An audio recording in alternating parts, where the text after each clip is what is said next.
अस्सलाम वालेकुम दोस्तों, मैं Mohammad Wahab Mirza, CEO and founder at Saba soft.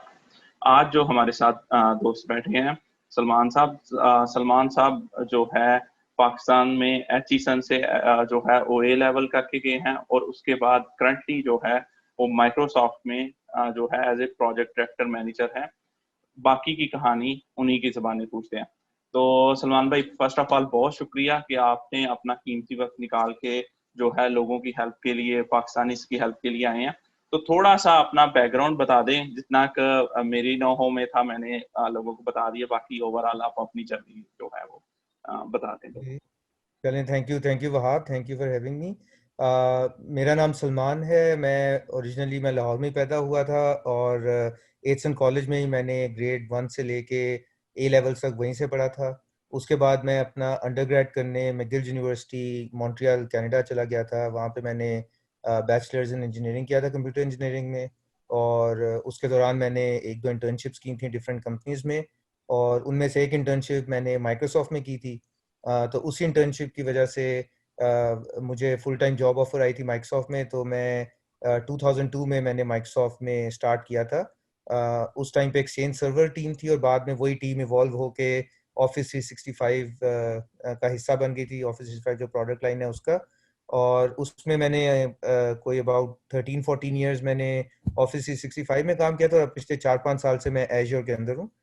Ager के अंदर मैं कस्टमर एक्सपीरियंसेस टीम में हूँ, और मैं वहाँ पे ग्रुप डेव मैनेजर हूँ। सारी जो सपोर्ट एक्सपीरियंसेस और प्लेटफॉर्म होते हैं एजर के लिए, एजर कस्टमर्स के लिए, तो मैं सब वो ओन करता हूँ माइक्रोसॉफ्ट में इस वक्त। माशाल्लाह, माशाल्लाह। सलमान भाई, व्हाट एन इम्प्रेसिव जर्नी। अच्छा सलमान भाई, सबसे पहले तो ऑब्वियसली किसी ने भी जॉब करनी है तो उसको ये पता होना चाहिए कि मुझे जॉब करने के लिए कौन सा वीज़ा रिक्वायर्ड है। तो थोड़ा-सा इसके बारे में बता दें कि पाकिस्तानीज़ या इंडियंस अगर आते हैं तो उनके लिए कौन-सा वीज़ा रिक्वायर्ड होता है जॉब के लिए जो है ना, और आया कोई ब्लू कॉलर या व्हाइट कॉलर जॉब्स के वीज़ा में कोई डिफरेंस होता है? हम्म। हाँ, वीज़ा की डिफरेंट कैटेगरीज होती हैं।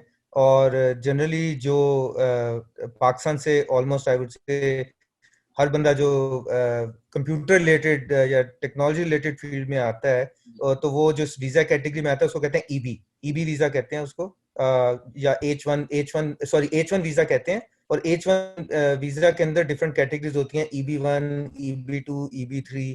अगर आपने बैचलर्स किया हुआ है तो आप EB3 पे आते हैं। अगर आपने मास्टर्स किया हुआ है तो आप EB2 पे आते हैं। और आई थिंक अगर आपने PhD किया या आपको कोई स्पेसिफिक स्किल है तो फिर आप EB1 कैटेगरी पे आते हैं। और जो वीज़ा टाइप होती है उसको H1B वीज़ा कहते हैं। और उसमें ये होता है कि the way it works is कि स्टेट्स में हर साल आपको अमेरिका वाले अलाउ करते हैं कि इतने परसेंट लोग जो हैं दुनिया से आ सकते हैं on immigration visas and all that. तो उसमें हर कंट्री को एक कोटा मिला होता है, तो उस कोटे की बेसिस पे ही वो एलोकेट करते हैं। तो उसमें यह है कि क्योंकि इंडिया से बहुत ज़्यादा लोग आ रहे होते हैं, मेक्सिको से बहुत लोग आ रहे होते हैं, फिलीपींस, और एक और कंट्री थी चाइना, चाइना से। तो इन 4 कंट्री से बहुत ज़्यादा लोग आ रहे होते हैं। तो इनका जो क्यू है वो सेपरेट होता है, फिर बाकी रेस्ट ऑफ द वर्ल्ड में आ जाता है। इवन पाकिस्तान भी rest of the world Q में आता है। उसमें ये होता है कि जब आप एक दफ़ा इधर लैंड कर जाते हैं तो आपको डिपेंडिंग ऑन के वो कितनी उस साल अवेलेबिलिटी है वीज़ाज की, वो फिर डिस्ट्रीब्यूट करके लोगों को इश्यू होते हैं। तो काफ़ी दफ़ा ऐसा भी हो जाता है कि आपको जॉब ऑफर हो गई है बट आपका लॉटरी में वीज़ा नहीं निकला, तो आप उस साल नहीं ज्वाइन कर सकते। तो फिर कंपनी की डिस्क्रेशन होती है कि वो एक साल और वेट करना चाहते हैं, या वो आपको मे बी किसी और अपनी सब्सिडरी में मूव कर दें, या वो क्या कहते हैं आपकी ऑफर रिट्रैक्ट कर लें। ये भी ऑप्शन हो सकती है। कई दफा ऐसा भी होता है कि कंपनीज की, जैसे माइक्रोसॉफ्ट की प्रेजेंस ग्लोबली है, डिफरेंट कंट्रीज में है। तो वो अगर कनाडा में भी एक एक 1.5 साल काम कर लेते हैं आप, तो फिर उसके बाद आप L1 वीजा पे मूव कर सकते हैं। तो फिर आपको एक और सप्लीमेंटल स्टेट्स में जॉब कर सकते हैं। तो ये डिफरेंट ऑप्शंस होती हैं। जो बड़ी कंपनीज होती हैं माइक्रोसॉफ्ट टाइप, या बाकी जो भी हैं, जो टॉप 5-10 कंपनीज हैं, वो लोग जब आपको जॉब ऑफर करते हैं तो लीगल डिपार्टमेंट है, दे मेक श्योर के ये वाले इशू सारे वो रिजॉल्व करें आपके लिए। जी, सही सही सही, माशाल्लाह। यानी कि वीज़ा जो है उसकी जो है काम जो मोस्ट ऑफ द टाइम है वो जब जॉब मिलती है वो कंपनी ही मोस्टली वो जो है आपके साथ कोऑपरेशन कर रही होती है उसको फाइंड आउट करने में। बिल्कुल बिल्कुल। आई थिंक इसमें चैलेंजिंग बात जो होती है, अगर आपको ऑफर आ गई है, फिर तो डेफिनेटली आपकी लीगल टीम काम करेगी माइक्रोसॉफ्ट की आपके बिहाफ पे। But how do you get to the point कि आपको आपका रेज्यूमे कोई देखे और उसको फिर क्या कहते हैं वो रिव्यू करके आपको जॉब ऑफर दे? क्योंकि at the end of the day the goal is के अमेरिका में दे वांट के उनके जो सिटीजन हैं उनको प्रेफरेंस दी जाए। जारी बात है, हर कंट्री का यही रूल होता है। तो जब आप किसी वीजा होल्डर को लाते हो तो आप बेसिकली ये कह रहे होते हो कि हमने कोशिश की और हमें कोई बंदा इतना नहीं मिला जो इस रोल को फिल कर सके। जब इस रोल की डिमांड इतनी ज्यादा है कि हम जितने भी लोग हैं अमेरिका में उससे भी ज्यादा लोग हमें चाहिए इस रोल के, इस किस्म के रोल के। डिफरेंट तरीकों से लीगल टीम इन्वॉल्व होती है, तो इस तरह फिर माइक्रोसॉफ्ट जो है वो आउट ऑफ अमेरिका भी रिक्रूटिंग करता है। पाकिस्तान की जहां तक रिक्रूटिंग की बात है फ्रॉम माइक्रोसॉफ्ट परस्पेक्टिव, जो मैंने देखा है उसमें ये था कि पिछले every some years, may be every other year और सो, माइक्रोसॉफ्ट के रिक्रूटर्स जो हैं, जो ग्लोबल रिक्रूटर्स होते हैं, वो पाकिस्तान की डिफरेंट यूनिवर्सिटी से रेज्यूमेज पिक करके और शॉर्टलिस्ट करके फिर इंटरव्यूज करते हैं और वो दुबई में बुलाते हैं। दुबई में आपका इंटरव्यू होता है और उसकी बेसिस पे फिर आपको माइक्रोसॉफ्ट से ऑफर आती है। वो काइंड लाइक एक तरह से आप समझ लें बल्क हायरिंग होती है। हर बैच में 25, 30, 40 के करीब लोग हायर करके वो लेके जाते हैं। ठीक। अच्छा सलमान भाई, एक आदमी है, मतलब एग्जांपल लेते हैं XYZ, या मैं हूँ या कोई भी जो पाकिस्तान में बैठा है, वो अप्लाई करना चाहता है, तो उसे सबसे पहले कौन सा पोर्टल अडॉप्ट करना चाहिए, और कहाँ पे देखना चाहिए कि जॉब जो है ऑफरिंग आ रही है और उसके मुताबिक अप्लाई करना चाहिए? और आया इसमें जो है दुबई में तो यूजुअली होता है लोग जो है विजिट वीजे में जाके भी अप्लाई करते हैं, तो आया US में कोई इस तरह का कॉन्सेप्ट होता है? इसके बारे में थोड़ी सी रोशनी डालें। तो यार बेसिकली अप्लाई करने का सबसे आसान तरीका जो है वो ये है कि आप माइक्रोसॉफ्ट की कैरियर साइट पे जाएं। वहाँ पे जितनी भी पोजीशंस ओपन है वो लिस्टेड होती हैं, जो भी मतलब एक्सटर्नल एम्प्लॉयज़ के लिए ओपन होती हैं। उनमें पोजीशंस में बड़ा क्लियरली लिखा होता है कि इस पोजीशन के लिए, कि कुछ पोजीशन के लिए कह सकते हैं कि हमें सिर्फ US सिटीजन ही चाहिए for example, but majority of the positions के लिए ऐसी रिक्वायरमेंट नहीं होती है, विच मीन्स के टेक्निकली कोई भी अप्लाई कर सकता है। तो जब आप किसी पोजीशन के लिए अप्लाई करते हैं तो वो जो जॉब पोस्टिंग या आपका रेज्यूमे जो है वो उस पोजीशन के रिक्रूटर और हायरिंग मैनेजर के पास जाता है। तो वो लोग फिर for every application that comes in वो उसको स्क्रीन कर सकते हैं, वो उसको ओवरलुक कर सकते हैं, वो उसको डबल क्लिक कर सकते हैं। तो वो फिर at the description of the recruiter और हायरिंग मैनेजर है कि भाई उन्होंने जो इनकमिंग रेज्यूमेज हैं उनमें से किसको शॉर्टलिस्ट करके किन किन लोगों को इंटरव्यू करना है। वो इंडिविजुअल क्राइटेरिया होता है। जहाँ तक ये बात है कि आपको कहाँ से अप्लाई करना चाहिए, तो अगेन मैं फ्रॉम अ लीगल पर्सपेक्टिव तो मैं इस पे आंसर नहीं दे सकता, बट टेक्निकली अगर आप किसी कंट्री में विजिट वीजा पे आए हैं तो आप उसको विजिट कर रहे हैं। आई डोंट थिंक कि आपको उस पॉइंट पे आप लीगली क्या कहते हैं इस तरह जॉब हंटिंग कर सकते हैं। बट अगेन मैं I am not a lawyer, इसके लिए आप किसी लॉयर से पूछ लेंगे तो ज्यादा बेहतर होगा। बट पाकिस्तान में बैठे आपको कोई इशू नहीं होना चाहिए। You can go to Microsoft site and you can apply for other positions, कोई ऐसा मसला नहीं है। दूसरी ऑप्शन अगेन ये भी हो सकती है कि आप अपना जो लिंक्डइन वगैरह पे अगर आपका नेटवर्क है उसमें अगर आप किसी को जानते हैं आप उनको भी अपना रेज्यूमे भेज सकते हैं। अगर वो किसी आगे मैनेजर को जानते हैं जो कि हायर कर रहा है और उसको लगता है कि आपका रेज्यूमे रेलिवेंट है, तो that's also an okay option.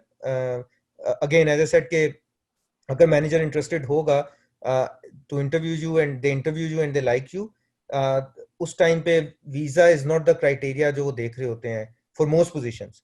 उस वक्त वो देख रहे होते हैं कि आपकी कॉम्पिटेंसी क्या है।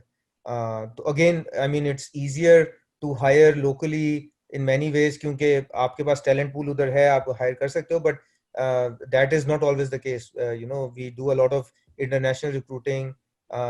हमें काफी रेज्यूमेज आते हैं जो कि लोकल नहीं भी होते हैं। It's all okay.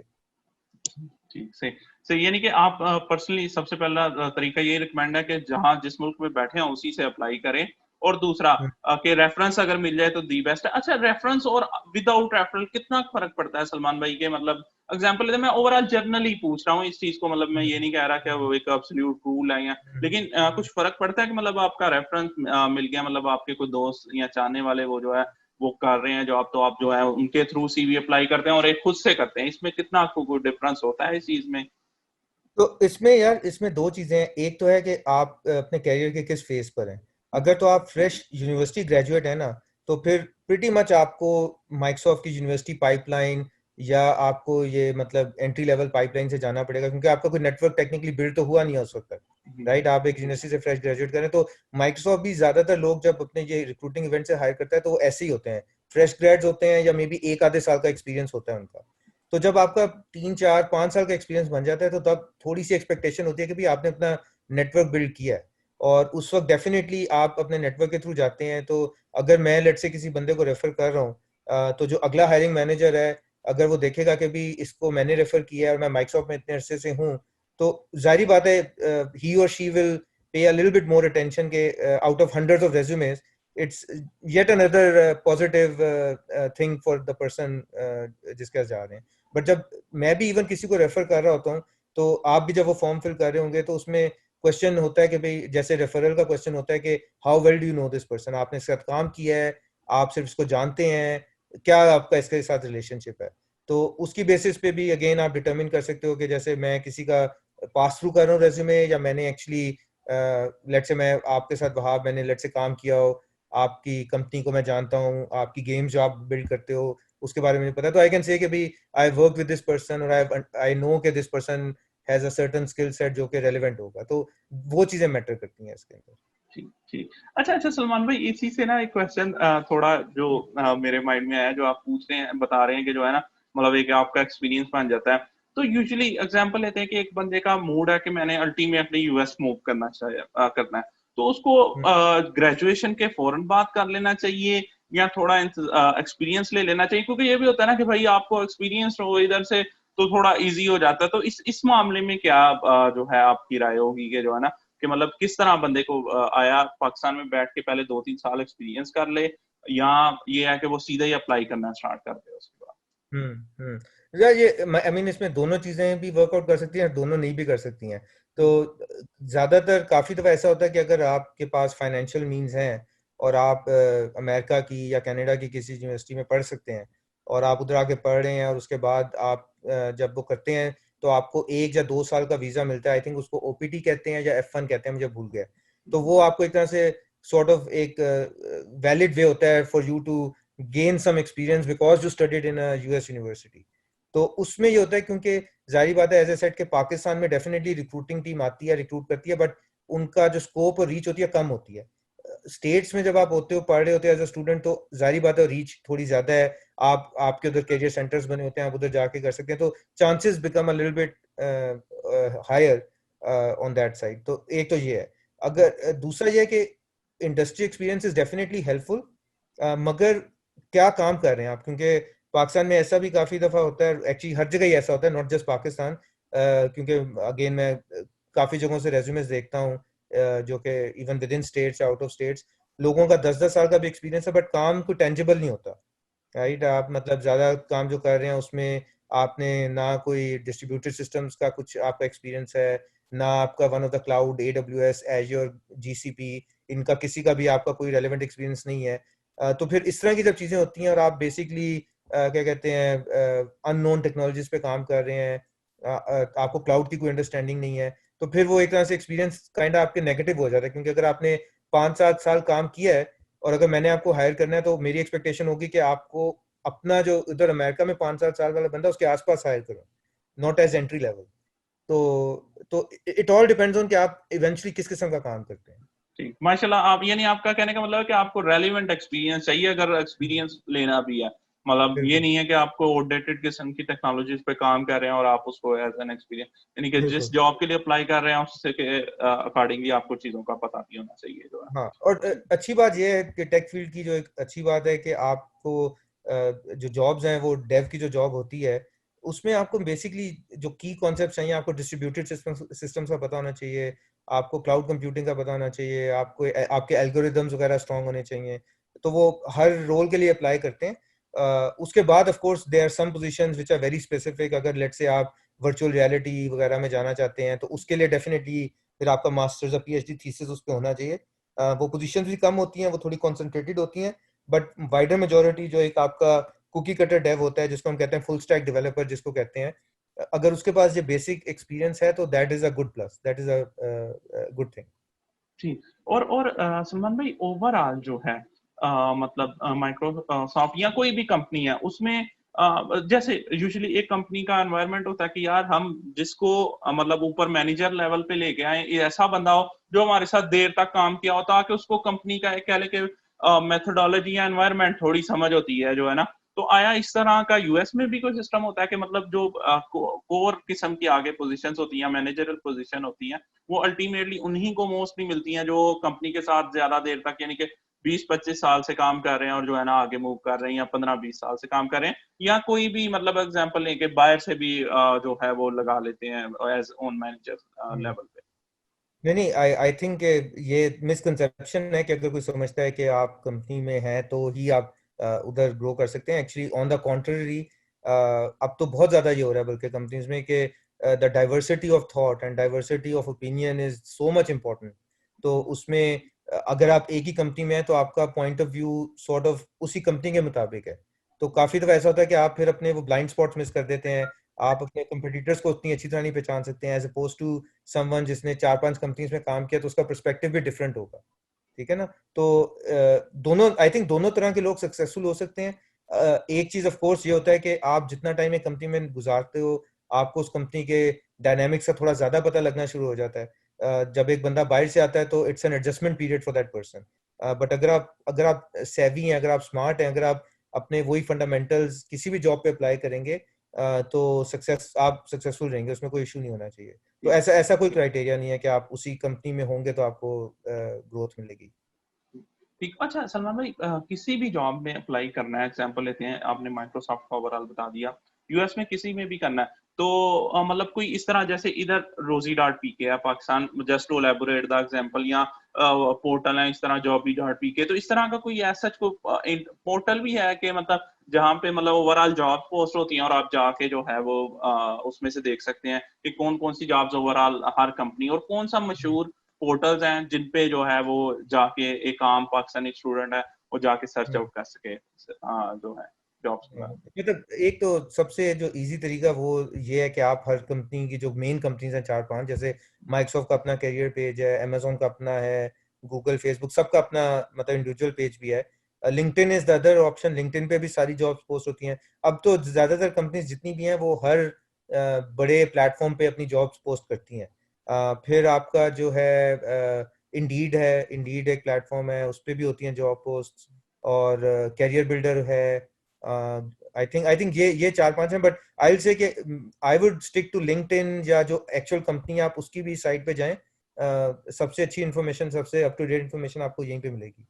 सही सही सही, माशाल्लाह। अच्छा, मुझे मुझे एक दफा मेरे दोस्त ने रिकमेंड किया था कि यूजुअली ना ये पोर्टल्स पे सीवी की इतनी ज्यादा क्वांटिटी होती है कि जो है ना वो जो उनको स्पेसिफिकली पर्सनल बेसिस पे गई होती हैं, लाइक उनके कैरियर जो है या कॉन्टेक्ट अस से, वो उसकी थोड़ी प्रायोरिटी ज्यादा आया इसमें। कोई थोड़ा होता है कि मतलब एक कोई पर्सनल मतलब, यानी कि यहाँ कोई ईमेल देख लेता है कि एचआर की ये ईमेल है, मैं डायरेक्ट उसको जो है ईमेल सेंड कर दूं, या ये कैरियर की इनकी जो है जो जॉब है इधर अप्लाई अप्लाई ऑन जॉब है तो इधर से मैं कर दूं।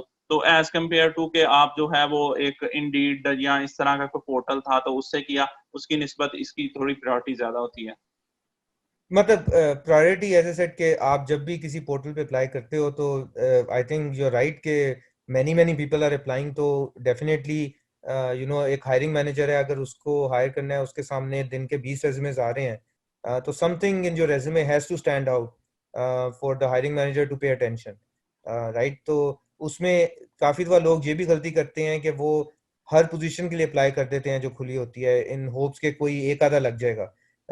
आई प्रेफर कि आप जाकर रिसर्च करें, आपको जो 3-4 पोजीशंस अच्छी लगती हैं, आप पढ़ें कि उनकी जॉब डिस्क्रिप्शन क्या है और आपको क्यों वो अच्छी लगी, आपका होपफुली रेज्यूमे उससे मैच करता है। तो आप रेज्यूमे को उसके मुताबिक थोड़ा सा ट्वीक करके करें कि भाई अपनी जो स्ट्रेंथ्स उस पोजीशन में कॉल्ड आउट है, जो आपको लगता है कि आपके रेज्यूमे में मैच होती हैं, आप उसको थोड़ा सा बिल्ड करके फिर आप अपना रेज्यूमे उसके मुताबिक अपलोड करें। और आप स्पेसिफाई करें कि मैं इस पोजीशन में इंटरेस्टेड हूँ, तो उसका ज्यादा हाई चांस है। और अगेन वो तो मैंने आपको पहले ही कहा था कि अगर आप किसी रेफरल के थ्रू जाते हैं तो डेफिनेटली अगेन मैं अगर माइक्रोसॉफ्ट में इंटरनल हूँ और एक और बंदा है, एक और हायरिंग मैनेजर है, तो वो हायरिंग मैनेजर और में मुझे देख सकता है कि मैं किधर हूँ, मैं उसको देख सकता हूँ कि वो किधर है। तो it's one of those things कि at least that person will have the courtesy to say अच्छा मैंने रेज्यूमे देखा है, मैं मेरे पास और भी हैं, या अच्छा मैं इससे बात कर लूंगा। यानी रेलिवेंसी ऑफ जो है वो सीवी बहुत ज्यादा इंपॉर्टेंस की हामिल होती है कि मतलब जो है ना कि आया उसने जिस जॉब के लिए अप्लाई किया उसके मुताबिक सीवी को एडिट भी, यूजुअली लोगों ने एक ही सीवी बनाई होती है, वही जो है ना वो हर मतलब एग्जांपल लेते हैं, मैनेजर पोजीशन है, इंजीनियरिंग की पोजीशन है, वो बस अप्लाई करते ही जाते हैं, ठीक है सही। अप्लाई कर। अच्छा अच्छा। और आप सीवी जी पे, जी। सॉरी, मैं सीवी पे भी एक बात कर दूंगा हम्म, कि दो तीन गलतियां जो लोग करते हैं कि काफी लोगों की सीवीज बहुत लंबी होती हैं। CV hmm, should be one, at most 2 pages, 2 pages से ज्यादा तो कोई नहीं पढ़ता। हम्म, और उसमें यह है कि आपने जो अपना वर्क एक्सपीरियंस है ना, उस पर आप इम्पैक्ट पे फोकस करें कि अगर आपने कोई काम किया है तो उसका इम्पैक्ट क्या था, कि आपने कोई परफॉर्मेंस इंप्रूव की, आपने कोई कंपनी को कोई कॉस्ट सेविंग्स की, मतलब ऑप्टिमाइज आपके वर्क का इम्पैक्ट क्या हुआ जिसकी वजह से वो आपके लिए इम्पोर्टेंट था। तो काफी लोग ये चीजें मिस कर देते हैं। तो जिन लोगों ने चीजें लिखी होती हैं एज ए सेट के these are the subtle things जिनसे स्टैंड आउट करते हैं। फिर जो आपके, अगर आपके एक्सपीरियंस में डिस्ट्रीब्यूटेड सिस्टम्स का एक्सपीरियंस है, या क्लाउड कंप्यूटिंग एक्सपीरियंस है, या एज्योर एडब्ल्यूएस या जीसीपी का एक्सपीरियंस है, आप उसको ज्यादा बबल अप करें। ठीक है ना? तो it is not the length of the resume, it is the quality of the resume that is important. सही सही। यानी जो जो वो ढूंढ रहे हैं उन्हें वही जो है वो दिखना चाहिए कि यार ये चीजें इसने की भी हुई हैं, ताकि उसकी ऑब्वियसली प्रायोरिटी बढ़ सके, ठीक है। अच्छा सलमान भाई, पाकिस्तानी या इंडियंस के लिए आपके ख्याल में कौन सी स्टेट्स में आपकी मतलब टेक्सास है, कैलिफोर्निया, सॉरी मुझे पता नहीं, कैलिफोर्निया मेरे ख्याल में स्टेट नहीं है, सैन फ्रांसिस्को स्टेट है, और नहीं, कैलिफोर्निया। कैलिफोर्निया स्टेट और सैन फ्रांस, तो इसमें कौन सी कोई स्टेट का कोई है कि मतलब कि किसी भी स्टेट में मूव कर जाए, या एक तो कंपनी ऑब्वियसली अगर हायरिंग जिसने की है जो है ना वो उसके मुताबिक की है, लेकिन ओवरऑल एक होता है कि कल्चरल वाइज भी थोड़ा इजी टू एडजस्ट होती हैं कुछ जो है ना, मतलब बाहर से आके, तो इस तरह का कुछ है कि मतलब कहीं भी मूव करने में कोई मसला नहीं, थोड़ा सा इस बारे में बता। वो तो डिपेंड करता है कि आप किस कंपनी में जा रहे हो। जैसे माइक्रोसॉफ्ट की ज्यादातर हायरिंग रेडमंड में होती है, जो सिएटल बेसिकली, और बे एरिया में कैलिफोर्निया साइड पे ये आपका क्या कहते हैं, ये पोलो अल्टो का जो एरिया है, जो सैन होजे के आसपास का एरिया है। अब रिसेंटली माइक्रोसॉफ्ट ने अटलांटा में भी हायरिंग शुरू की है अपनी, और न्यू जर्सी उस एरिया में भी हायर कर रहा है। तो हायरिंग तो हर जगह होती है। डिफरेंट कंपनीज डिफरेंट सिटीज में बेस्ड हैं, तो या डिफरेंट स्टेट्स में बेस्ड हैं, तो अगर आप उस कंपनी में जा रहे हो तो you will most likely be closer to the headquarters of that company. मगर एक चीज जो हमने अभी कोविड से लर्न की है, कि मैं भी मार्च से घर से काम कर रहा हूँ, मैं अभी तक जॉब पे नहीं गया मार्च से। जो भी हमारी मीटिंग्स होती हैं, जैसे जूम हम लोग टीम्स यूज करते हैं माइक्रोसॉफ्ट में, हमारी सारी मीटिंग्स वर्चुअल मीटिंग्स होती हैं। आई थिंक कि अब इन सम सेंस ये एक तरह से नया नॉर्म बन जाएगा कि virtual work will become more and more accepted. काफ़ी कंपनीज थी, जैसे एचपी जो है, और वो कल्चरली एज अ कंपनी शुरू से ही रिमोट वर्किंग पे बहुत फोकस करती थी। माइक्रोसॉफ्ट हिस्टोरिकली, या बड़ी बाकी ज़्यादातर कंपनीज, लोग जॉब पे आके इन पर्सन ही काम करते थे ज़्यादातर। अब कोविड के बाद मुझे लगता है ये थोड़ा सा चेंज हो जाएगा, और जब ये चेंज होगा तो हो सकता है उसकी वजह से ये भी डायनामिक्स चेंज हो जाए कि आपकी जो टीम है, हो सकता है कि मतलब पाकिस्तान में ही हायरिंग करके पाकिस्तान में ही वो सेटअप कर लें कि भाई लोग वहीं से काम कर लें। राइट, जैसे इंडिया में तो ये है, इंडिया में तो माइक्रोसॉफ्ट के बैंगलोर में, हैदराबाद में, आई थिंक इन दो जगहों पे तो बहुत बड़े डेवलपमेंट सेंटर्स हैं। तो आई होप कि पाकिस्तान में भी थोड़ी स्टेबिलिटी आए, और थोड़ा टेक्नोलॉजी पे अगर फोकस हो, तो टैलेंट तो माशाल्लाह से पाकिस्तान में बहुत अच्छा है। और मतलब माइक्रोसॉफ्ट में एटलीस्ट मैं जितने पाकिस्तानियों को जानता हूँ, they are doing very well माशाल्लाह, they are all at very high positions and all. तो हमारे मुल्क में तो टैलेंट की कोई कमी नहीं है, डेफिनेटली। ठीक है, यानी कि ओवरऑल न्यू कॉन्सेप्ट भी आ सकता है कि जो है ना वर्क फ्रॉम होम ही करें, आप पाकिस्तान में बैठे हैं, पाकिस्तान से काम करते रहें जो है, बिल्कुल, सही सही, बिल्कुल, ठीक है, बिल्कुल। सही हो गया। और जो है कोविड-19 का कोई मतलब अमेरिकन जॉब्स पे इफेक्ट पड़ा है रिगार्डिंग पाकिस्तान इंडियंस, मैं पूछ रहा हूँ, या मतलब कोई इस रीजन से कर रहे हैं, एशिया साइड से, तो मतलब के जॉब्स के मतलब चूंकि ऑब्वियसली मूवमेंट तो रुक गई है, तो क्या मतलब उन्होंने ऑनलाइन ही हायरिंग फिर उन लोगों की स्टार्ट कर दी है क्या, इसका कोई इफेक्ट कोई पड़ा हो इस चीज का। जाहिर बात है, जॉब पे मतलब जॉब मार्केट पे इफेक्ट इस तरह पड़ा है कि आई डोंट थिंक कि माइक्रोसॉफ्ट ने कोई उस तरह कोई मैस ले ऑफ्स वगैरह तो नहीं किया अल्हम्दुलिल्लाह। ज़्यादातर tech companies are doing pretty well.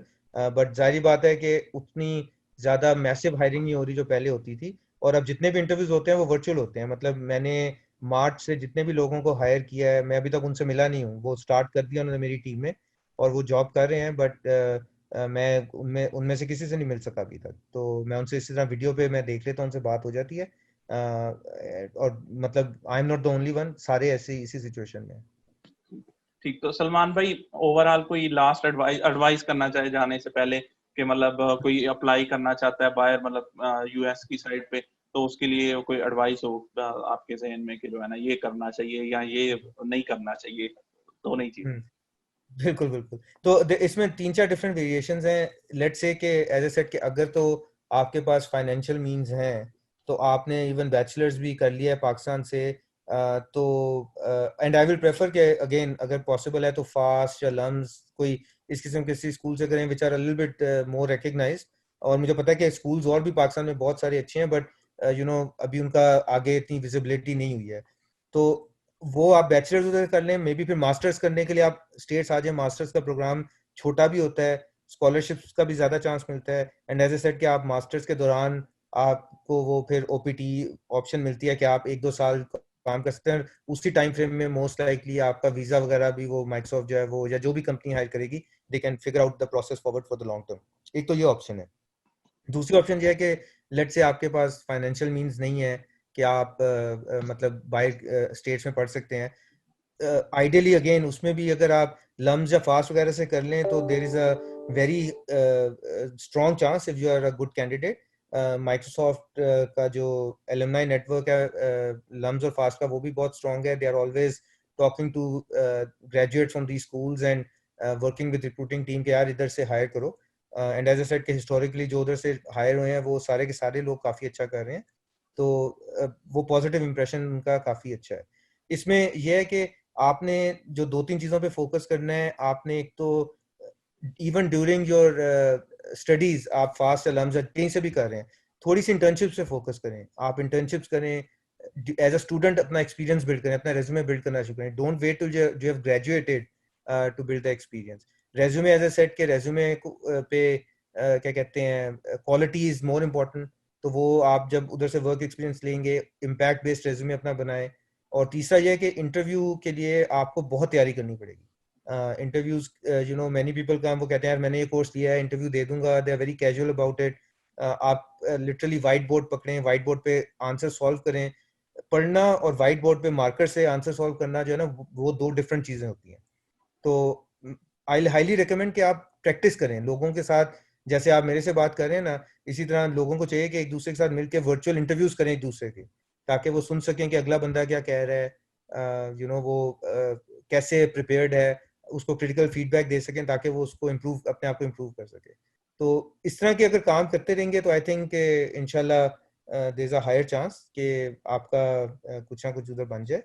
और उसके अलावा अगर आपने पाकिस्तान में एक वर्क एक्सपीरियंस गेन करना है तो ideally try to work in some well established companies, ताकि उनकी बेसिस पे आपको जो है क्या कहते हैं बाहर की कंट्रीज में भी मिल सके जॉब। और वो मोस्ट लाइकली टेक स्टैक भी वो यूज करेंगे जो ज्यादा रेलिवेंट है इंडस्ट्री में। बहुत राइट। शुक्रिया सलमान भाई आपके टाइम का, आपने अपना कीमती वक्त हमारे लिए निकाला। तो दोस्तों जो है आपने इंटरव्यू इंशाल्लाह आपके जो है मोस्ट पर्टिनेंट क्वेश्चंस मेरे ख्याल में आंसर हो गए होंगे। बाकी कोई भी इससे रिलेटेड क्वेश्चन हो तो आप जो है नीचे कमेंट में जो है मेंशन कर दीजिएगा। मैं कोशिश करूंगा, सलमान साहब बहुत बिजी पर्सन है और माइक्रोसॉफ्ट में करनी जॉब करें, लेकिन अगर बड़ा रेलिवेंट या मोस्टली जो है आस्क क्वेश्चन होगा तो मैं कोशिश करूंगा कि मैं सलमान भाई तक पास ऑन कर सकूं। बाकी हमारे साथ जुड़े रहने के लिए और बार बार इस जो है चैनल पर आने के लिए मोहम्मद वहाब मिर्जा आपका तहे दिल से शुक्रगुजार। अल्लाह हाफिज। पाकिस्तान जिंदाबाद।